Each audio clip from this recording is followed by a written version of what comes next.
August 29th. Good evening, Cedar Falls, and welcome to the Community Development Committee meeting this Monday, September 19th, 2022. I will now call this meeting to order with a roll call from Madam Clerk. Schultz. Here. DeBoer. Here. Cruz. Here. Harding. Here. Ganfield. Here. Sires. Here. Dunn. Here. All members present. Thank you. All right, tonight we have two topics, the first of which is a zoning amendments voting threshold, and I believe we have a short presentation from Director Stephanie Sheets, and Kevin Rogers will be available for questions. Welcome. Thanks for coming. Thank you, Mr. Harding. So I'm just going to start off with a little bit of background information and then leave most of the time for City Council discussion. As the council probably recalls, this item was referred at the August 15th meeting, so that is why we're talking about it tonight.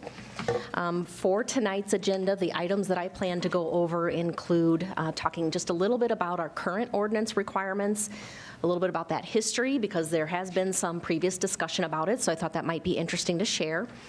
Some research that we did on some other communities, just for some background about what happens in some other places in Iowa, some information from our city attorney, and then a couple options that staff has identified, but it will ultimately be up to the council to decide if they want to move forward with any of those. So to start off with a little bit of information about our current codes, there are actually two sections of the code that are pertain to the matter under discussion tonight. One of them is in Chapter 18, which is the planning section of the municipal code. And what I have highlighted on the slide are kind of the pertinent pieces of that paragraph that we're discussing tonight, which is on a comprehensive plan, if the commission recommends against the item, that it may be adopted by the city council requiring a 2/3 vote. The other section is in our zoning chapter, Chapter 26, and this pertains to amendments to zoning. So it's text amendments, map amendments versus the comprehensive plan one in the other section.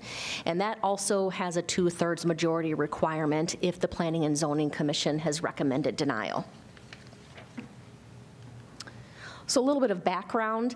I thought it would be interesting to share that in doing some research about this, I found from previous staff reports when this was discussed that it mentions that the Iowa Code might have actually had a requirement at one time related to this, what I call a voting threshold, if the Planning and Zoning Commission recommends denial. That is no longer the case, so I'm not sure when that changed. I didn't really spend a lot of time looking into that, but it changed at some point in the past. That was mentioned in 2003 that it had already changed at some point in the past. So that was just an interesting piece of information. But the background locally here is that in November of 1998, the Planning and Zoning Commission considered changes to this threshold, noting that it was different. At that time, the code that was in place was that for a comprehensive plan, it was a 2/3 majority vote, but for a zoning amendment, it was a 3/4 majority vote. The Planning and Zoning discussed that, and they decided that no revision was necessary, and it did not move forward for council discussion. I did search different committee records just to see if I was missing something. I think that it probably just didn't move forward because it appears that it was a commissioner that might have brought it up and just said, hey, we want to discuss this. So I can't find anything that said that it moved forward to council.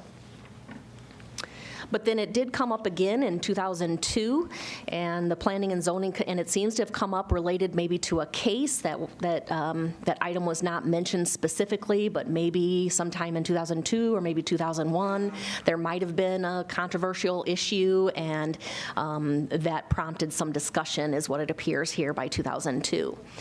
And so again, taking a look at that time, what was in place was a 2/3 majority vote for comprehensive plan amendment if the commission recommended denial, and a 3/4 majority vote for amendments to the zoning chapter if denial was recommended by the Planning and Zoning Commission.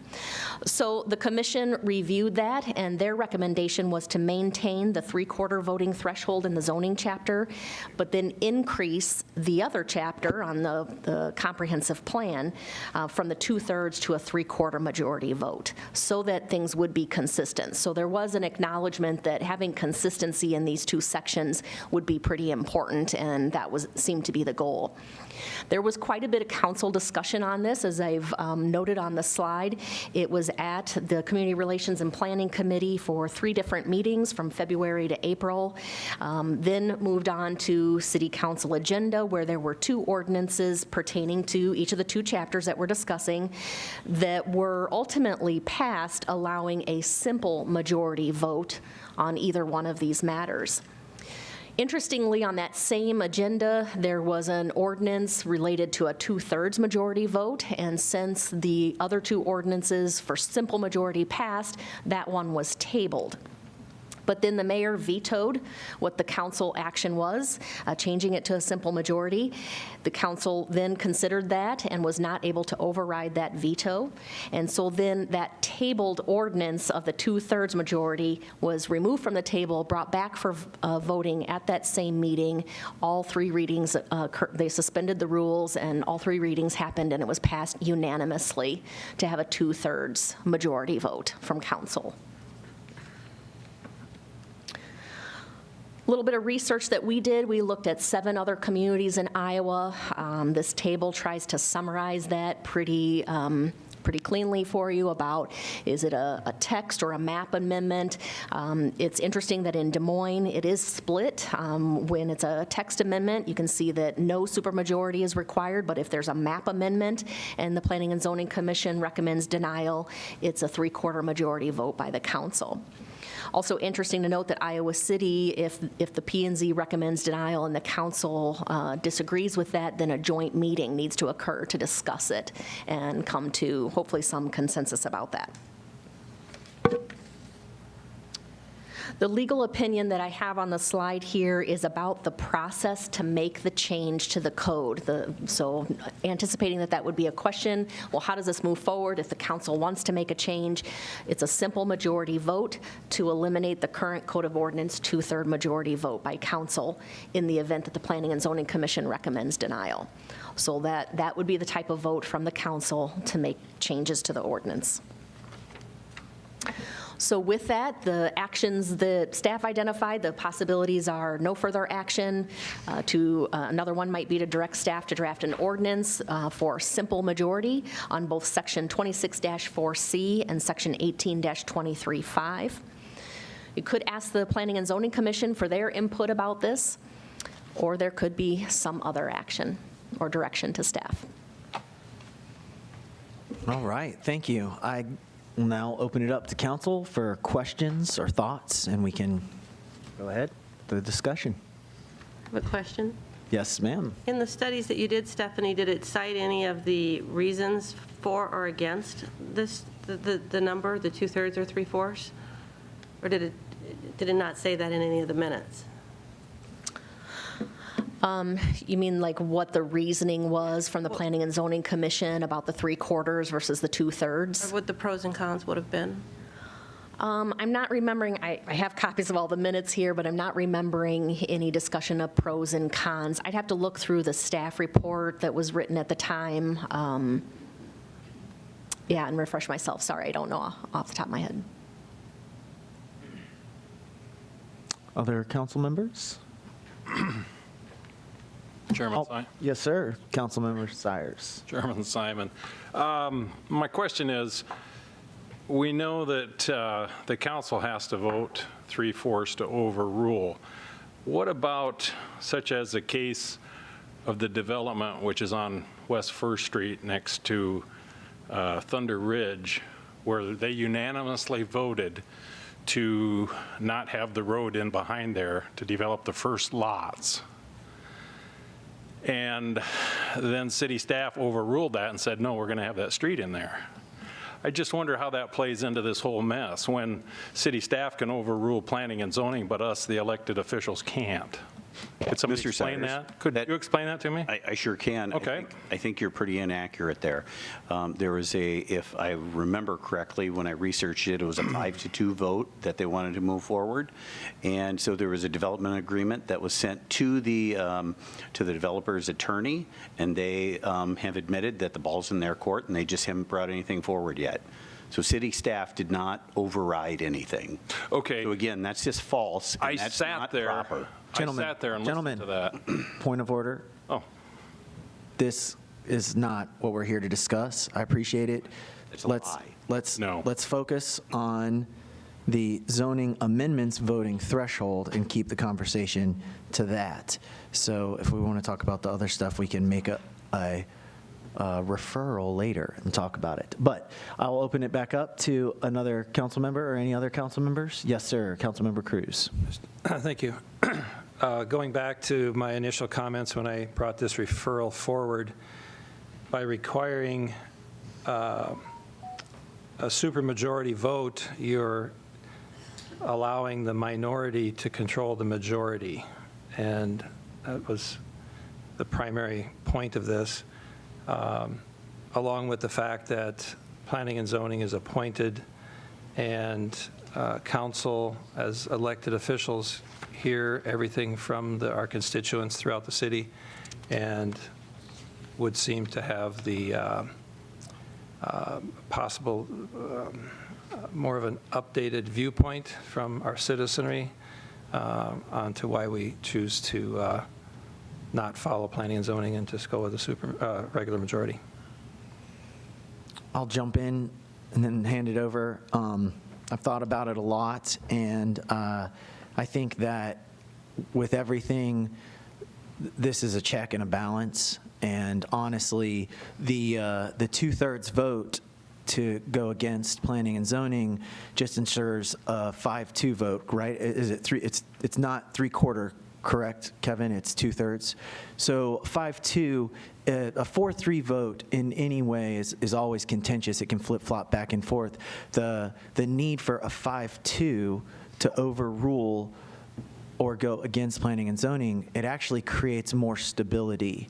And allows us to, so I don't see it the way Councilmember Cruz does. I respect his view, but to me it creates stability and it takes the controversy out of it more.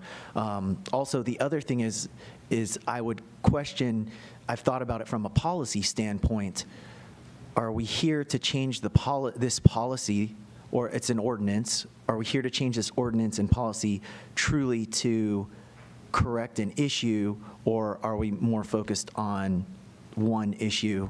And what's to say that if the other people aren't in the majority, that, oh, we want to go back to the 2/3 and flip-flop. So my thought is that it's a good check and a good balance, and I think we could function either way, but I don't see the reasoning to go ahead and change it personally.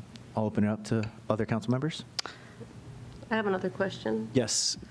Stephanie, you mentioned Des Moines did it different with a text and a map, in which the text, they just had to have a majority vote, but for the map, that they had to have a supermajority. Could you explain a little bit more about how that would work? I mean, we would have that option too. If we wanted to do a 2/3 vote for map would mean, define what map would mean, where text would mean like the actual ordinance language, I understand. Correct, right. So map amendment is the map that shows all the different zoning districts, and you have to amend, sometimes you have a petition for rezoning from agriculture A1 to R1 for residential because they want to develop the property. So that's rezoning is usually the first step. So you could have petitions coming through for that from development proposals, for example, or maybe the commercial zoning doesn't work when they want to develop it residentially and everything around it's residential. So those are map examples, map amendment examples, versus a text amendment where we did it with the downtown code. It used to be a C3 district. It's a text amendment to go to the character district code that we have now. Does that answer? Well, yeah, because that's what I think might be beneficial to Cedar Falls, would be to switch to be like Des Moines, because in the past where we've had residents that have come forward and we have had a denial from P&Z and it's come to the city council and we had to have the 2/3 majority vote, they were always on map issues. Where the text issues, that is more such as the problems we're having with the downtown ordinance, where the P&Z is actually making the ordinances and we have to override them with a supermajority, where if it was switching to text like Des Moines, then the council or the elected people would be making the decisions instead of the P&Z. So it seems like that might be a very beneficial switch, is to switch and be like what Des Moines does. Yes, sir. Councilmember Schultz. I guess I'd ask Susan to explain that a little bit more. I don't understand how, because it would still be the same text, even though it might not have anything at all to do with the map. But the text would be issues such as like in the ordinance that we've sent back to P&Z, where it was all changes in the downtown district. And then we've made our recommendation or thoughts, and it went back to P&Z. P&Z maybe didn't agree with the council. Well, now to change that, we have to go back to the 2/3 majority vote. Okay. So even though the council may have what we felt was, or what, not a supermajority, but a majority agreed on, we can't get it passed without the supermajority. Well, nonetheless, I think we're fortunate, we talked a lot about the planning and zoning board, but that we have a lot of other boards involved as well, and I'm not disagreeing with Darrell, but, I think we need to put faith into the people that are on the planning and zoning are there for a reason, and we can certainly question and check and balance that, but it's not like it's just going through P and Z, and it's not without deep thought, so. Yes. Councilman Harding? Yes, ma'am. Councilmember Dunn. Okay, first I want to echo what you so eloquently said. You do it much better than myself. I'd like to say, I appreciate the process that is this. I realize that people on planning and zoning are appointed and not elected, but I don't discount what that is. I mean, they are still serving the city that they live in our communities, and giving their time to that. So I don't want to discount their service and their opinion and the process that is our city government, be it, us, the elected officials, or our commissions. Also, just to kind of, and please someone correct me if I'm wrong, but I feel like the way I remember this is towards the end of last year, 2021, the proposed change to our ordinance came before the council, and at that time, although it was a different council than sits here right now, that council approved those changes. And then after 2022 rolled in, then we've been kind of going back and forth. So I guess when it's said that planning and zoning makes the changes and we're allowing them to do it, again, if the process, in my mind, if there was a reason to change and council had that discussion, I feel like it'd be a different vote on the council. But at least in my mind, we haven't even let it play out enough to where I've ever thought we needed to make a change, because it was passed in November or December of 2021, and as soon as January of 2022 rolled around, it's been this. So I guess when we talk about we're allowing them to write the ordinance, we asked them, that's their job, is they sat for, months, years with community members and came up with the ordinance and went back and forth with changes. And so we've never allowed it to play out. So I don't want to, am I thinking of that wrong? We've never let it really play out. It was passed, and then shortly thereafter, because changing council, we've been doing this back and forth. So I guess when we talk about we're allowing them to, I can't say verbatim what was just said. I don't think we've allowed the process to even work yet. And I feel like that's probably a lot of the reason why, I can't speak for them, but if I was sitting in their shoes, I would think the same thing that I just said. Like, we've not even allowed it to work to know that there's a problem. So I think we just remember that I'm sure there's similar thoughts maybe in that. If there's a reason to change the process or the ordinance code, then we would do that. I'm rambling. Anyway, I don't support the change. Mr. Chairman? Yes, sir. Councilmember Canfield. That's the right one. I'm just looking at the map. I appreciate Stephanie putting together the information here. I'm going to say let's remove Des Moines from this because it's a split kind of process there. And if we remove us because we're the one under investigation, I'm seeing that there are 3 cities that don't require it, or 4 rather, and 2 that do require this supermajority or to kick back over. So it's 50-50 or better.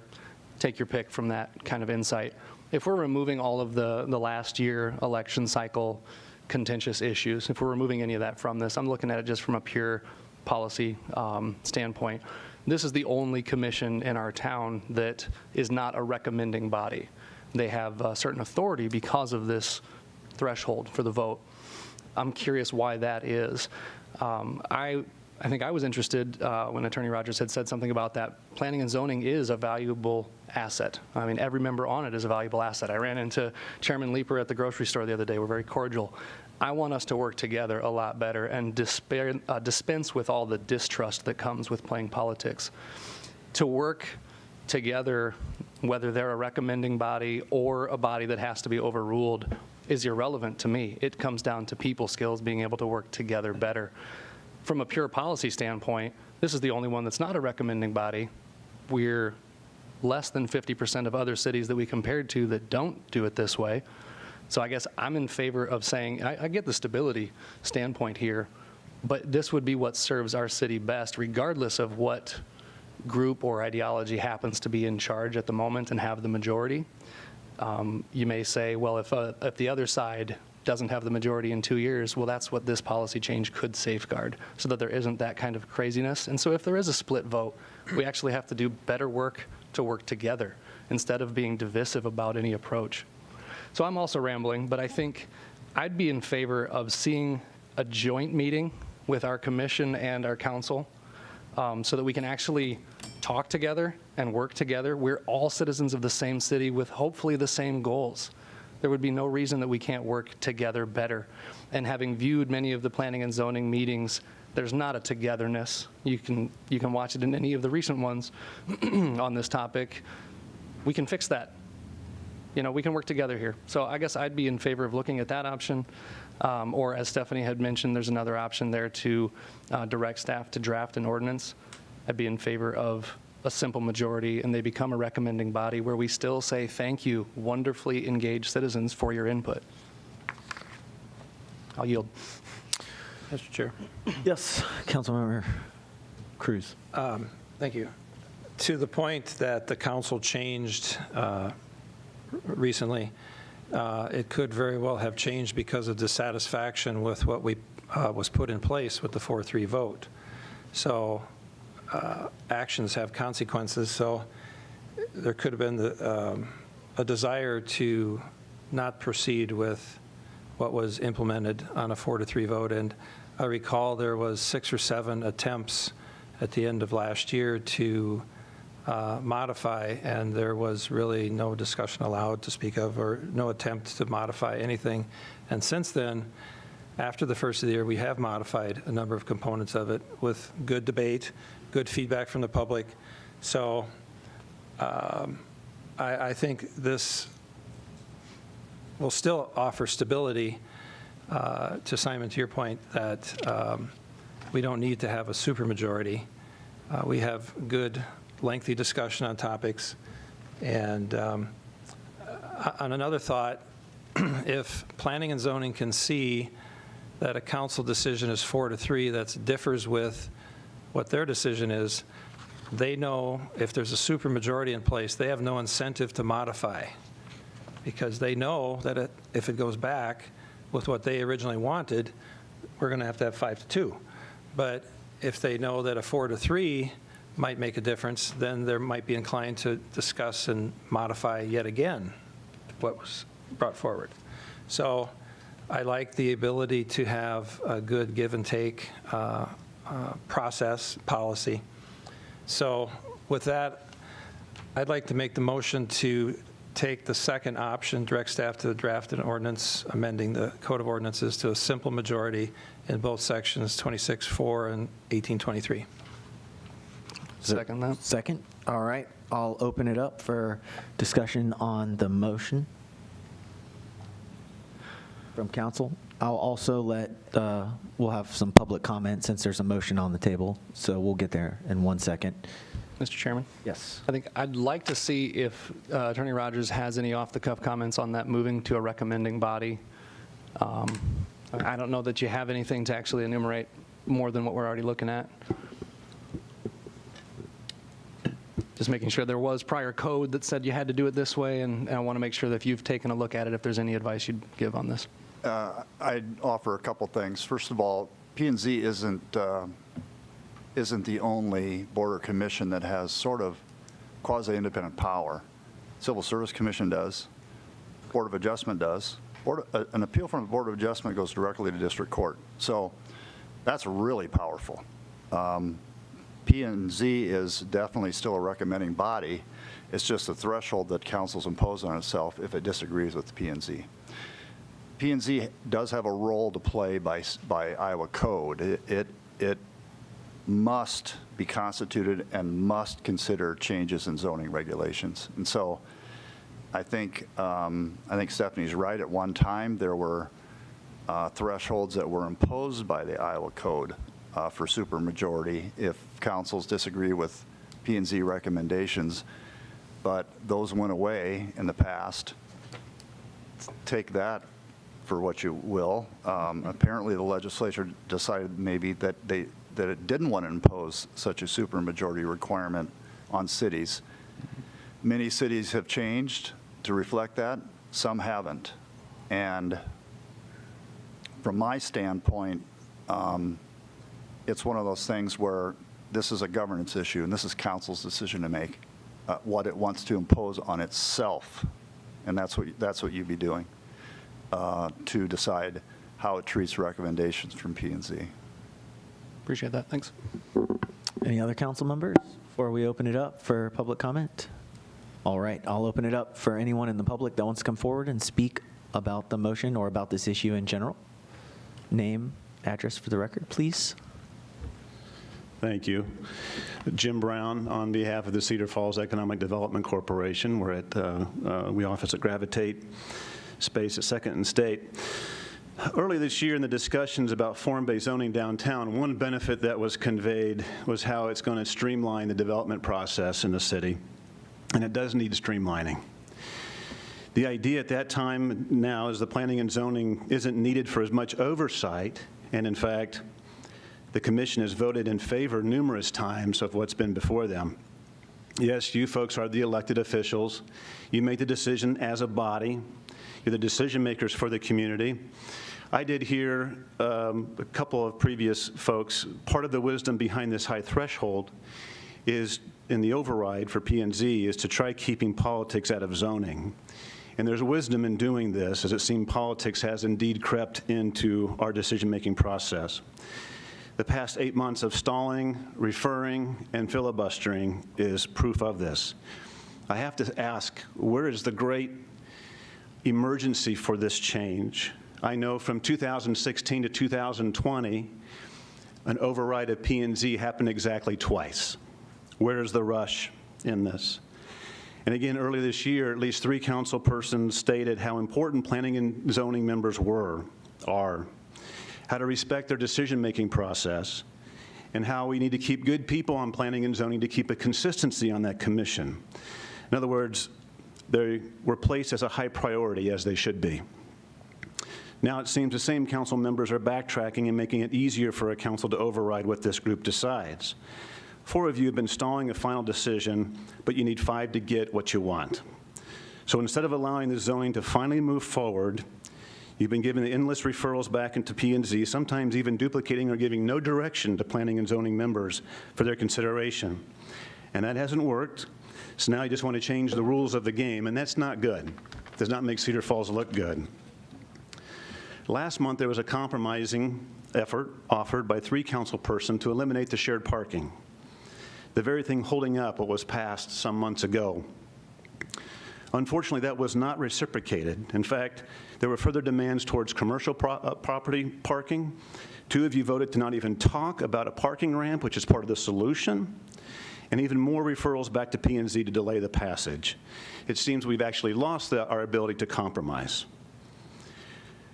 We're competing with every city within 2 hours of Cedar Falls, especially in the residential development.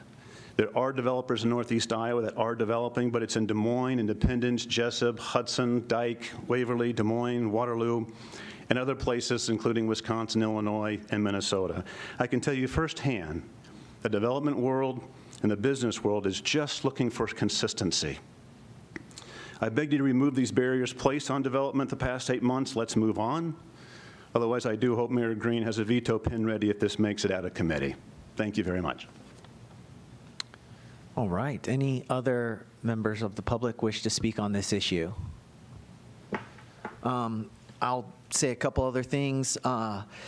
Again, I can see what Councilmember Ganfield has brought up as other cities doing this, and I can see that it may have a good, balance of us working together. I like the joint meeting idea.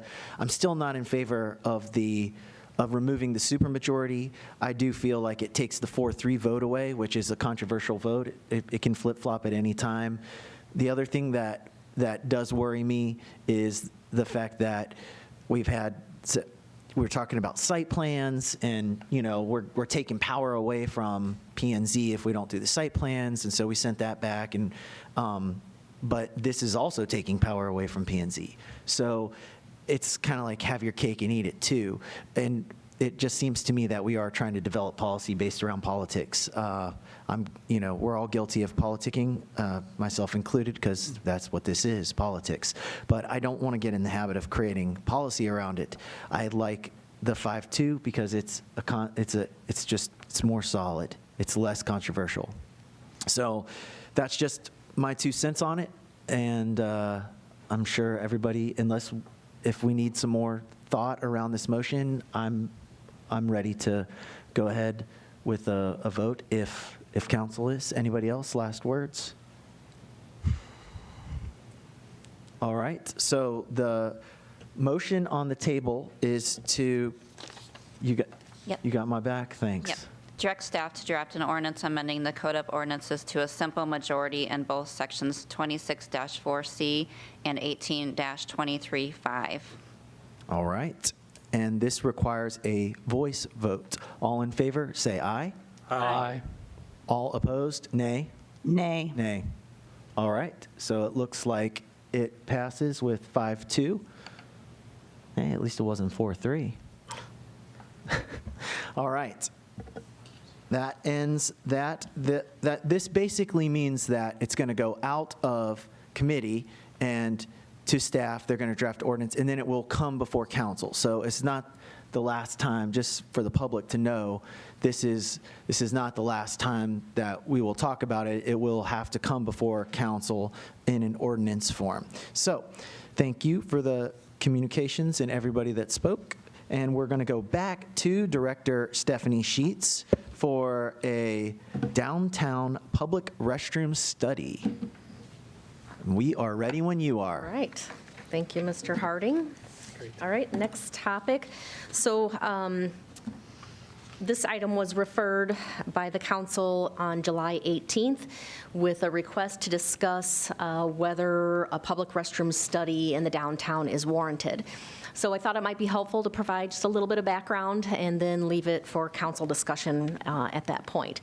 So the topics I plan to cover tonight is just to give an overview of public restroom availability in the downtown vicinity, what the public event requirements are related to restrooms, what our building code requirements are related to restrooms, and then open it up for council discussion. So this is kind of a zoomed-in area, kind of the core downtown, hopefully with the street labeling of Washington, Main, and State, a little orienting there. So this map is kind of turned sideways, if you notice the north arrow there. So yeah, just kind of turn your head there. So the map, this one kind of zoomed in, like I said, shows that there's a red dot on the plaza area that shows that that bathroom is open during events. And then there's a blue dot at the library showing that that one is open during business hours. Zoom out, and now you can turn your head the right way. This shows a little bit more about availability kind of in a larger area. Again, the red dot is during events, which would be the plaza and Overman Park for the band shell. Those restrooms are open when the band is performing. Then the blue dots are during business hours, which is the library and City Hall. The green dot is open in the summer, so that's next to the little red schoolhouse there, that bathroom. And then the yellow dot is always open at Gateway Park, and hopefully that doesn't open us up for other challenges in maintenance by noting that. So public event requirements. When you get a permit from the state related to mixing, serving, or selling alcoholic beverages, you are required to provide toilet facilities. You probably have noticed that there are many public events that don't have drinks available as a part of their event. That might be at the businesses, and they still have bathrooms because they feel that that's a courtesy to the attendees and to the businesses downtown. But there is a technical requirement by the Iowa Code if you're going to be having alcohol with your event. In terms of the building code, bathrooms are required for all buildings. The type of use is what sets the ratio about the water closets, the toilets, and the lavatories, the wash basins.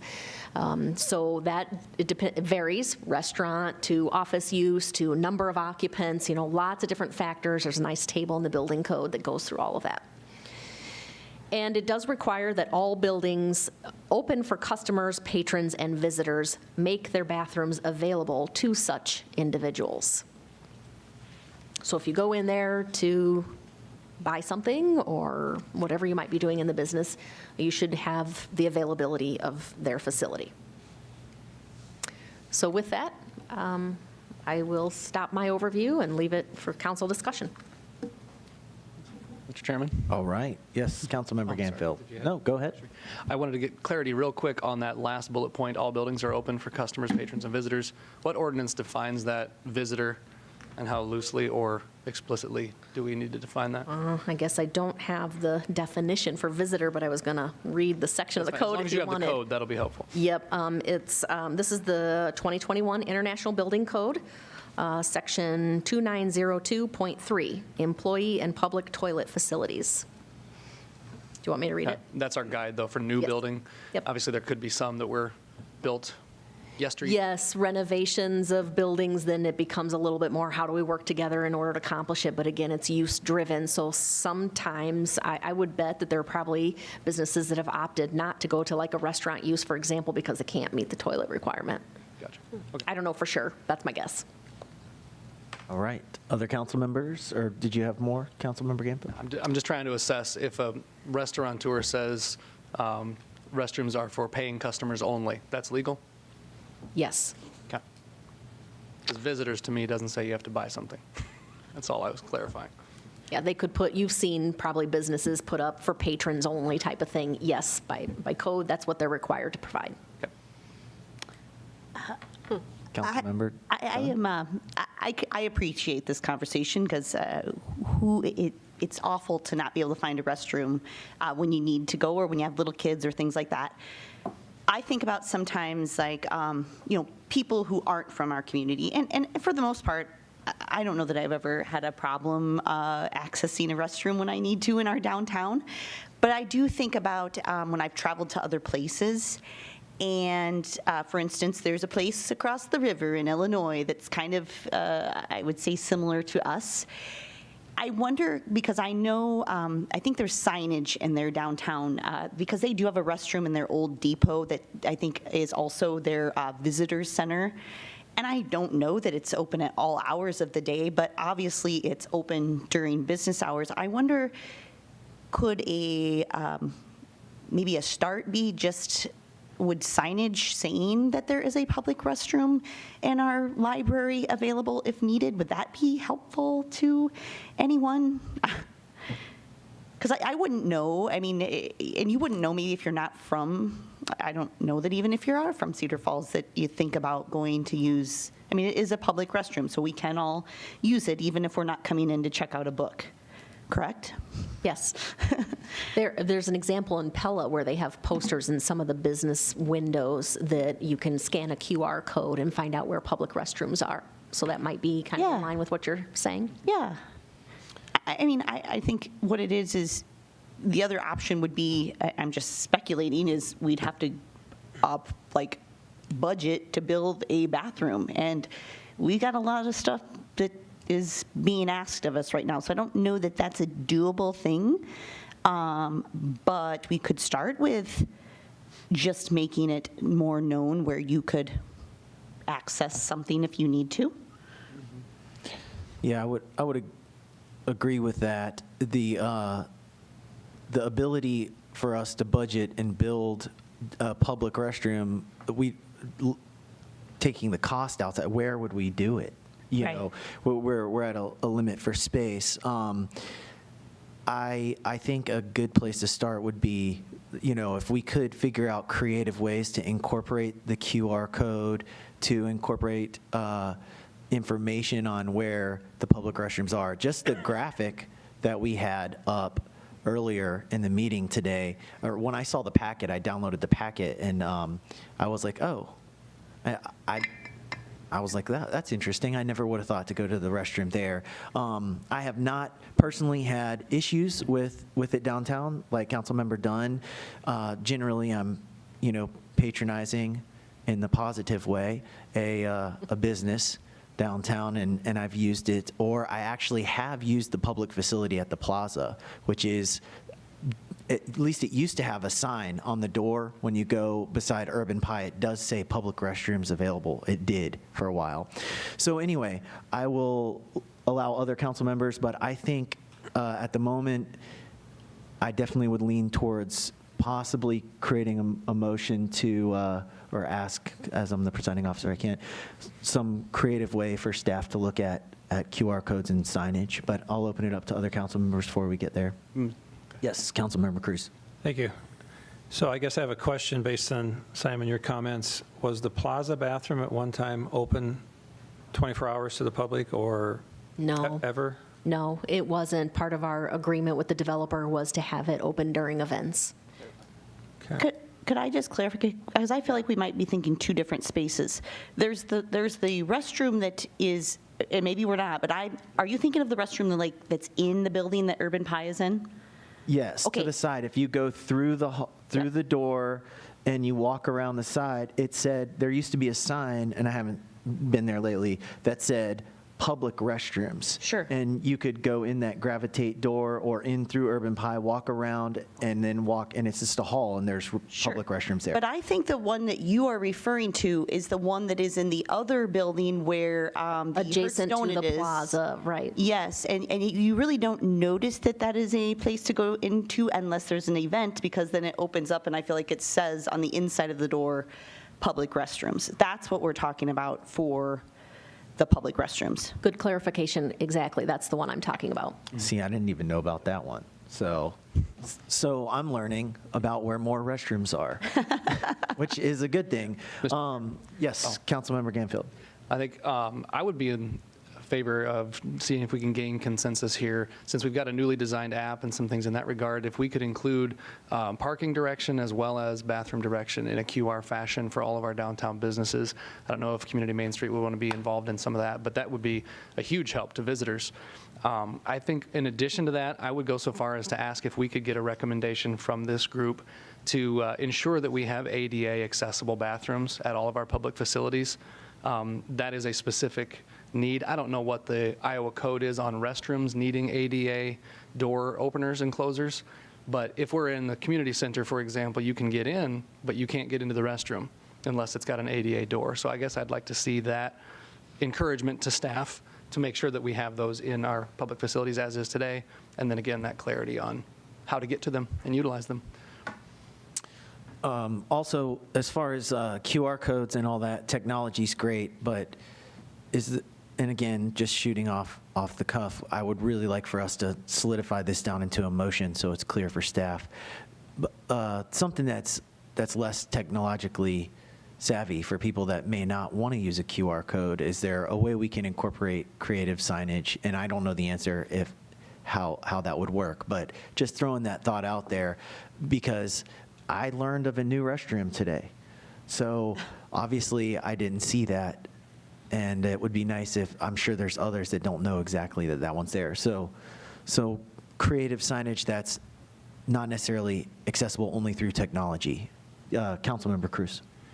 I guess the simple thing would be replicating signage like you see in an airport. Little man symbol, woman symbol, arrows in parts in town. If that, I mean, they could be in every corner, but you don't necessarily want yeah. that. But No. you know, airports don't have them in every corner either, but just a thought. Backtracking a little bit, I don't recall the Red Schoolhouse bathroom. Is that Yeah, it's on the. daytime? I'm assuming that closes at what, midnight or? Oh, in terms of hours during it's just open during the summer. I guess I don't know if it's only a 9 to 5 or I was just what. curious.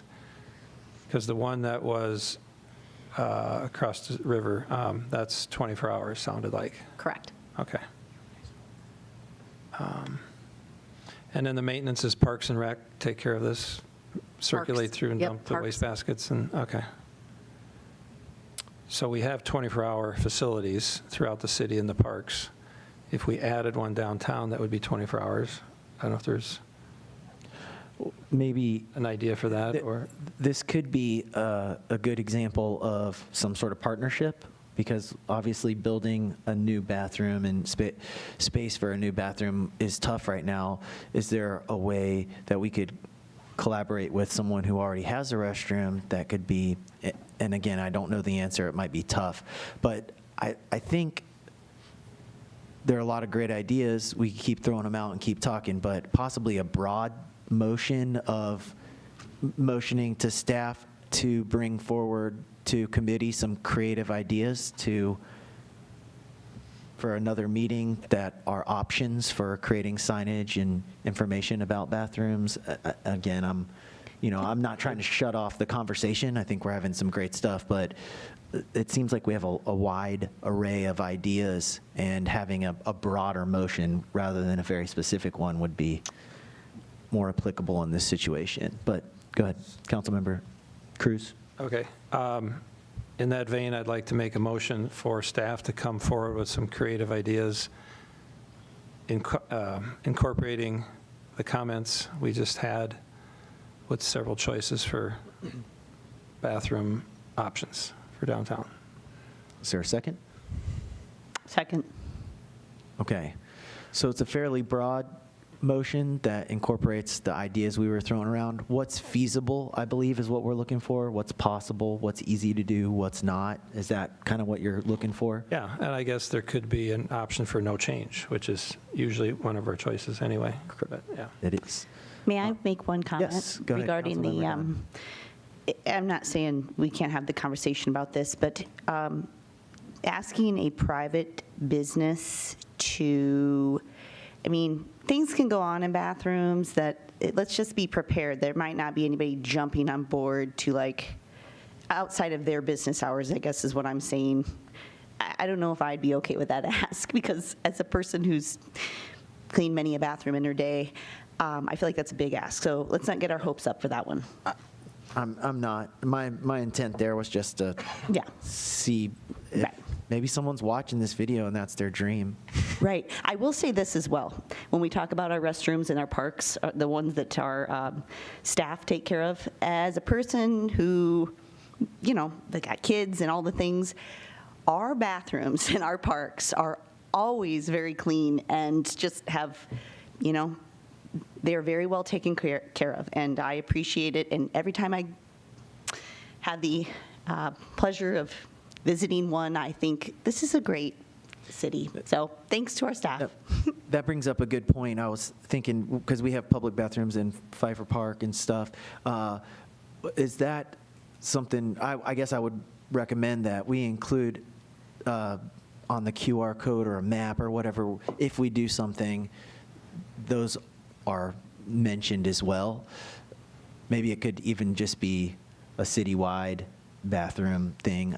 Not that downtown's not important, and that's probably where you're going to be walking around and need a restroom, but if we're going to do it, there's not a 1,000 of them, so hopefully we could do that. Any other questions about the motion on the table, which is... Mr. Chairman, I guess. Yes, go ahead. I'd like to Councilmember Hanfield. request if it'd be a friendly amendment. I'm not so sure that it needs to come back to us for approving one of three options for what the signs should look like. I guess I'd like to say, this council says proceed with improving signing and visitor information with an app or whatever, and include ensuring that ADA compliance is there for all of our public accessible bathrooms if that's something we can do. But the friendly recommendation would be, why bring it back before this committee? Just have them go do it. That would be a legal question on procedure. If we're making a motion to direct staff to do that, is that something that can just be done, or would it have to come back to council to approve what option? Because we haven't really agreed on what options we want exactly, and it kind of leaves it wide open. Sure. But go ahead, Kevin Rogers. So right now, I hear a motion to amend, so we're not quite to the end of where we are in this discussion, but the only way it'd come back is, I assume, expenditure funds. We have to enter a contract with somebody to do some work. That would come back to council. Otherwise, if it's within budget, now I'm talking way out of my league here, but if it's within budget and somebody could just do something with staff time, I think they could probably go ahead, as long as we have clear direction what council wants. That's the friendly amendment I'm recommending, is that we take care of it, empower our staff that's already got a budget to do it, and get it done.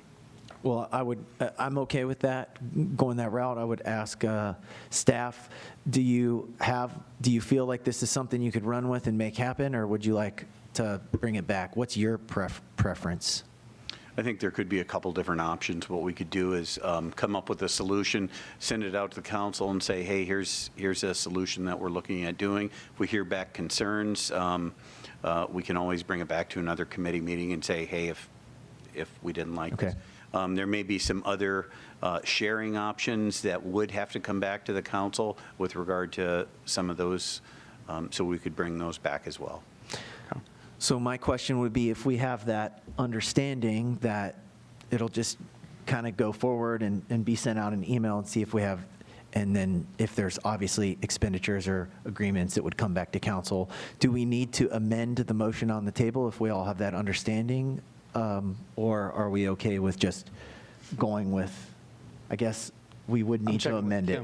Yeah. What do you have for the government motion? Well, can I ask? Go ahead. How does the motion read? It's interesting. Motion to direct staff to develop signage for bathrooms and also include it on an app, and then ensure ADA compliance is included. All right, so we don't actually have it technically coming back to I took it out. the committee, Hasn't been so approved. Is that an approved amendment? it was seconded. The first one was, but that wasn't the full first amendment. That's the one that's the friendly amendment. amendment I'm recommending. I do have a question, though. Go ahead. If I may. Yes, go ahead, Councilmember Cruz. Go back. When we mention ADA compliant, is that not required currently in the city bathrooms? And is it to the extent of that button that pops the door open, or just access? Well, our bathrooms meet the building code. So we'd have to look to see if there's a separate provision about ADA and when that might be triggered as to having like the door opener thing I think he's referring to. Many bathrooms don't have that. I'm assuming it's not a building code requirement, but we'll check in the ADA section as well and just see what we find. All right, so we're in a motion. We have an amendment that I do not believe was seconded. Correct. At the moment. So do we have a second for the amendment? Second. All right, so are we? Point of order. Yes, go ahead. If the original mover accepts that as a friendly amendment to their original motion. No, you have to vote on it. Okay. You have to vote on the amendment. Perfect. So we're just voting on the amendment, and it's a voice vote. Does any council members have a question on just the amendment? Mr. Chairman, Yes, sir. Councilmember Cyrus. are you going to let the public speak or not? I will after the That's all. amendments. Thanks. So, all right, so we're only voting on this amendment. All in favor say aye. Aye. Opposed, nay? Okay, so we are amended. I will at this time open it up for public comment to anyone in the gallery that wishes to come forward and speak on this issue. Yes, ma'am. Name and address for the record. Rosemary Beach. I'm at Western Home, 5018 Sage Road. This is falling down. Since I brought it up to all of you, the thing I don't hear, I hear, it's going to cost a bunch, it's going to do whatever, where are we going to put it, whatever. What I'm looking at is the citizens who do happen to need bathroom facilities. And they need them that are equally able to get into. We are a community of old people. I tell you up front, I'm going to be 88, and Bob's going to be 96. And it's a little concerning when you're that age and you have a walker or a cane. How do you get from here to there? Where is the bathroom? How are you going to find it if you don't know? That's as much for your community people who live here as it is for your visitors who are going to spend money here, and if they have a nice bathroom to go in, they may spend longer. The bathrooms you're looking at are, the bathroom that's really the best bathroom, of course, is up here with the plaza. And that is only open if something's happening there. That is too bad, because also you have there a banking machine. If anything went wrong in that bathroom, you've got to have signs up there that or lights up there that are taking looks at it. You have all kinds of facilities in parks that are usable. They're grand. You put them in there, and when you first did that. We are a community that has grown, and we're old people. And we need it's just logical. You need to be able to highlight somewhere a decent bathroom in this city. I kid you not. And I think you'll have more people who come downtown because that's what they need. Going into a business and if you haven't eaten there and asked to use the bathroom, you kind of get a frown from that. People are very good to us and try to help us get into doors and whatever. If you walk that long hallway down with the pie thing, who knows it's there, number one. And I tried to find it again the other day, and I couldn't even find it. And you fixed the little red schoolhouse by giving it a new door. The door was ridiculous. And of course, you're not going there in the winter unless you want to put a heater in it or something of that nature. But I look at it as, and I've said it before, we are better than this. This community is a community that's ahead of the game and makes it easy for your people to come and be part of it. I'm just asking you to look for that. Put a little extra thing on your visitor center. There's room to build another room down there. Who knows? Have you looked at any of them? Have you even looked at the bathrooms we've got? And when they aren't open after an event, it's very difficult. So I throw that out there again. I'm old. I care. I've got a husband I care about. We need to know that the community. How many homes do we have for old people in Cedar Falls? A bunch.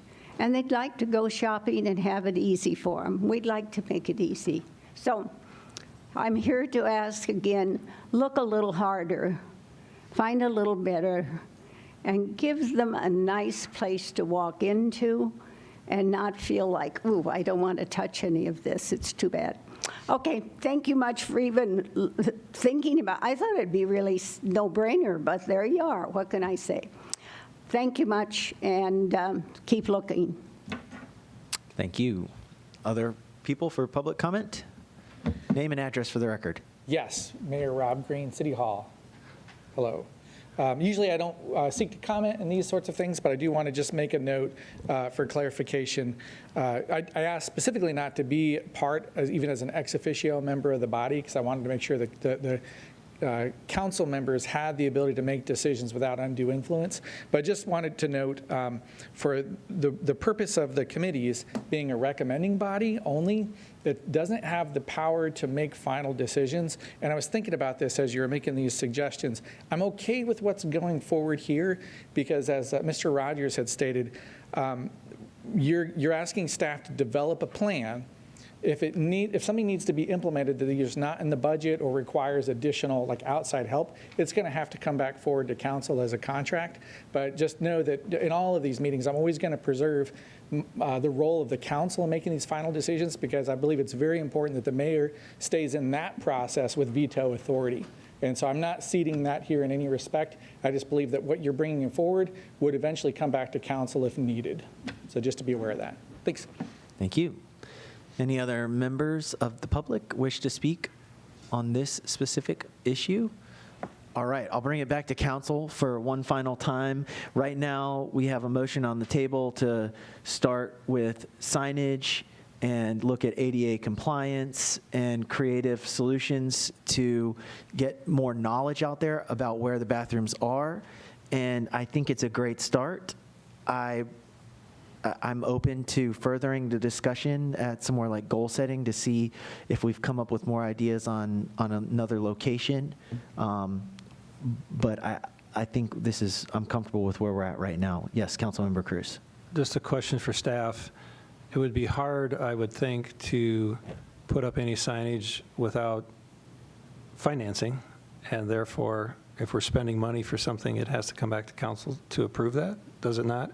Or do you have a wiggle room for this type of thing in the budget without coming back to council? Depending on how big the budget is, I think we can fit it within our regular Public Works budget or some of the other budgets. But if it ends up being a large dollar item, first of all, I think the council would want to see that plan. And second of all, I think we'd have to come back asking for those dollars. So I think we have the direction from at least what I'm hearing that, if we have some minor changes, we'll get that out to the council. If there's some a bigger project that we need to come back and discuss, we'll do that.